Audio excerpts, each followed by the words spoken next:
പവർഫുള്ളായിട്ട് dialogues, പക്ക ഒരു രാഷ്ട്രീയത്തിൽ നടക്കുന്ന കുറേ കോർപ്പറേറ്റ് ഗെയിമുകളുണ്ട്, അതൊക്കെ തുറന്നു കാണിക്കുന്ന സിനിമ. അരിഭക്ഷണം കഴിക്കുന്ന ആർക്കും മനസ്സിലാവും ഇത് ഉമ്മൻചാണ്ടിനെയാണ് ചിത്രീകരിച്ചിട്ടുള്ളത് എന്നുള്ളത്.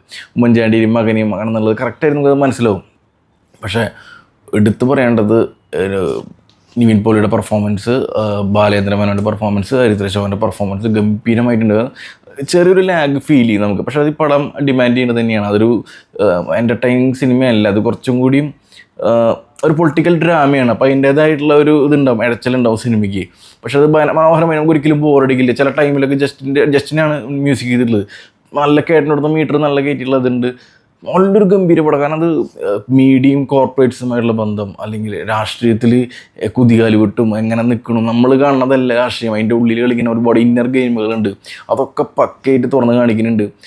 ഒരു രാഷ്ട്രീയത്തിൽ നടക്കണ ഒരുപാട് കളികളുണ്ട്. ആ കളികൾ മനസ്സിലാവണമെങ്കിൽ ഈ സിനിമ കാണണം. എനിക്കൊന്നും ഒരുപാട് പേരൊന്നും ഈ പടം കണ്ടിട്ടില്ല. രാഷ്ട്രീയക്കാർ പ്രത്യേകിച്ച് കാണുന്ന ഒരു സിനിമയെ പ്രതിച്ഛായ എല്ലാവർക്കും ഇഷ്ടപ്പെടും. അതായത് ന്യൂ ജനറേഷൻ കിഡ്സിന് ചിലപ്പോൾ ഇഷ്ടപ്പെട്ടൊന്നും വരില്ല, പക്ഷേ നമ്മളെപ്പോലുള്ള 80-90 കിഡ്സിനൊക്കെ ഭയങ്കരമായിട്ട് വർക്കാവണ പടം. ഇപ്പോഴത്തെ രാഷ്ട്രീയത്തിലൊക്കെ വർക്കിന് ഒരുപാട് പേരില്ല, അവരൊക്കെ തീർച്ചയായിട്ടും കണ്ടിരിക്കുന്ന പടാട്ട പ്രതിച്ഛായ.